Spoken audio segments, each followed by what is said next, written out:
Cloudburst is what something IMD calls extreme rainfall episode, wherein a particular station records 10 centimeters or more in an hour's time. Typically they call cloudburst events which happens in the hill stations. For example, Kerala saw a couple of days back, Uttarakhand saw a couple of days back, wherein extreme rainfall episode happened in a very short duration of time.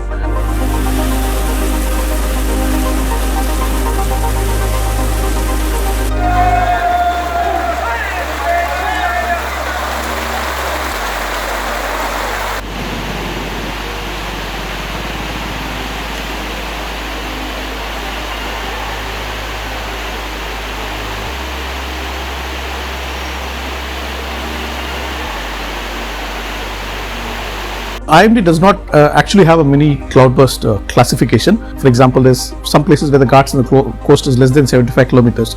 So in those cases, the IMD's classification of 10 centimeters in an hour is sort of on the outer scale. So some of the agencies opted to call 5 centimeters in half an hour's time as a mini cloudburst because the impact is exaggerated because of the lesser time taken between the Ghats and the coast. So while officially yes, there's no nomenclature as mini cloudburst, in some places it makes sense to possibly have a lower scale because of the different dynamics involved.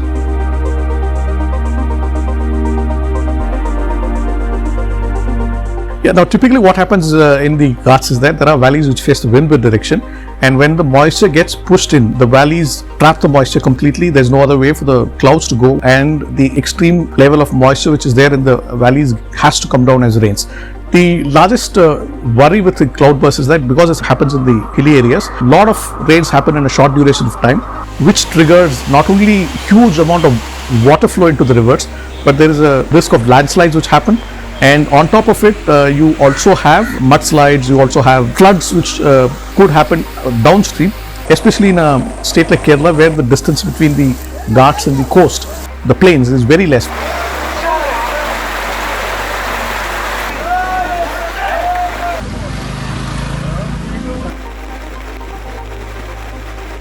There is very little time to react between a cloudburst event which happens at the Ghats and for the plains to be ready for a natural disaster. The advance notice time available becomes very less.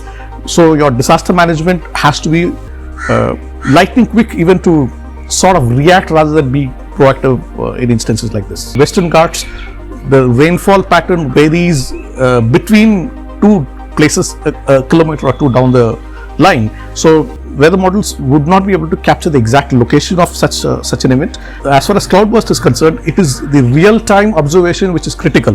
Now you need more observatories, more weather stations in the Ghats to understand the sudden bursts of rains which happen. So while predicting through weather models is one part of the story, real-time observation is the secondary part. Now, unless until we have more observations, the secondary part which happens in real time would not be possible to be detected. Even if, say for example, your weather models predict the area which could come under cloudburst, the exact location is possibly identified through real-time observations. For that, we would need more denser observation networks.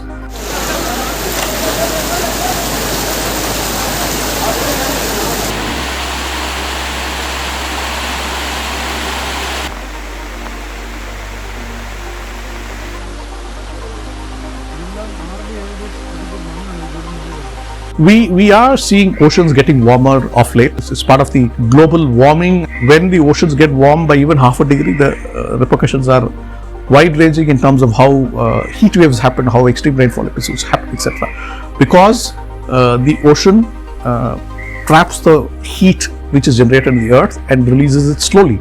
So when that happens, this releasing the heat happens when it gets released, you either have it manifested as a heat wave episode or extreme rainfall episode. Now you are seeing more extreme rainfall episodes in the Indian subcontinent on a more regular basis. Even for that matter, during the last couple of months, China has seen a lot of extreme rainfall episodes. So it is there to stay, and we all have to evolve the way how we think in terms of handling disasters, because the way extreme rainfall episodes are happening is changing as well.